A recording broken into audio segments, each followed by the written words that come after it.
holding hands all this time. Both have red, coarse hands and strong fingers. Both are probably recent brides back seeing relatives and friends or visiting parents. Here, the word shifu means one's own daughter-in-law, and using it like rustic northerners to refer to any young married woman will immediately incur angry abuse.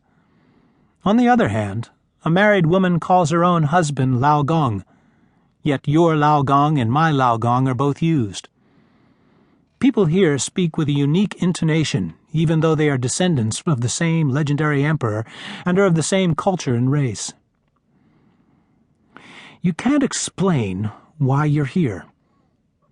It happened that you were on a train, and this person mentioned a place called Lingshan. He was sitting opposite, and your cup was next to his. As the train moved, the lids on the cups clattered against one another. If the lids kept on clattering or clattered and then stopped, that would have been the end of it. However, when you and he were about to separate the cups, the clattering would stop, and as soon as you and he looked away, the clattering would start again. He and you reached out, but again the clattering stopped. The two of you laughed at the same instant, put the cups well apart, and started a conversation. You asked him where he was going. Lingshan. What? Lingshan. Ling meaning spirit or soul, and Shan meaning mountain. You've been lots of places, visited lots of famous mountains, but had never heard of this place. Your friend opposite had closed his eyes and was dozing. Like anyone else, you couldn't help being curious and naturally wanted to know which famous places you'd missed on your travels. Also, you liked doing things properly, and it was annoying that there was a place you've never even heard of. You asked him about the location of Lingshan. At the source of the Yo River, he said, opening his eyes. You didn't know this Yo River either, but was embarrassed about asking and gave an ambiguous nod which could have meant either, I see, thanks, or, oh, I know the place. This satisfied your desire for superiority, but not your curiosity.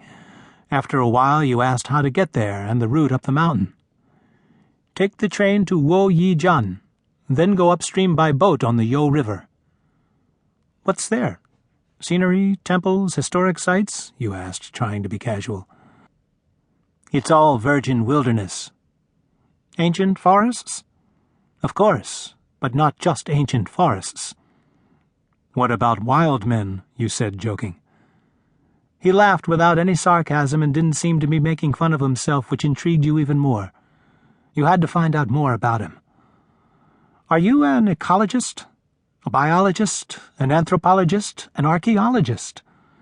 He shook his head each time and said, I'm more interested in living people. So you're doing research on folk customs. You're a sociologist? An ethnographer? An ethnologist? A journalist, perhaps, an adventurer. I'm an amateur in all of these. The two of you started laughing. I'm an expert amateur in all of these. The laughing made you and him cheerful. He lit a cigarette and couldn't stop talking as he told you about the wonders of Lingshan. Afterwards, at your request, he tore up his empty cigarette box and drew a map of the route up Lingshan. In the north, it's already late autumn, but the summer heat hasn't completely subsided. Before sunset, it is still quite hot in the sun, and sweat starts running down your back. You leave the station to have a look around. There's nothing nearby except for the little inn across the road. It's an old-style 2-story building with a wooden shop front.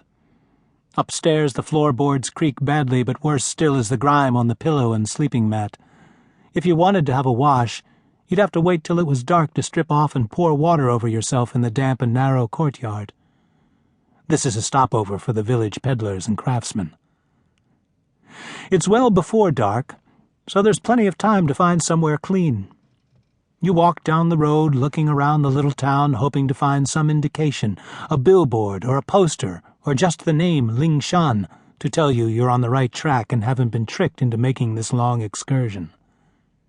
You look everywhere, but you don't find anything. There were no tourists like you amongst the other passengers who got off the bus. Of course, you're not that sort of tourist.